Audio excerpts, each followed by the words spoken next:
2-3 দিন ধরে আমার প্রচণ্ড শরীর খারাপ ছিল, এই কারণে আমি কোনো ভিডিও আপলোড করতে পারছিলাম না। আর এটা আমার 3 দিন আগের একটা ভিডিও, হোয়াট আই ইট এর ডে ভিডিও, সেটাই আজকে আমি পোস্ট করব। তো সেদিন সকালে আমি ঘুম থেকে উঠে খেয়েছিলাম 1 গ্লাস গরম জল, তার সাথে চিয়া সিড।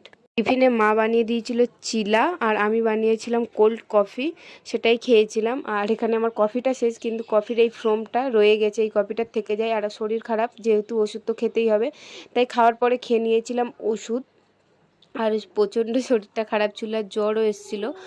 তারপরে মা করেছিল মাংস, আর আমি কষা মাংস নিয়ে এসে খেয়ে নিয়েছিলাম। আর লাঞ্চে খেয়েছিলাম ওই মাংস, তার সাথে ছিল শসা, আলু ভাজা, কাঁকরোল ভাজা, ভাত।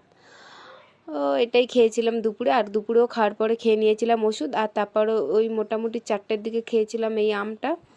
আর সন্ধ্যাবেলা 7টার দিকে খেয়েছিলাম এই সন্দেশটা, যেটা খেতে দারুণ ছিল। আর রাতে আজকে কোনো ডিনার করিনি, ব্যাস এইটুকুনি। টাটা।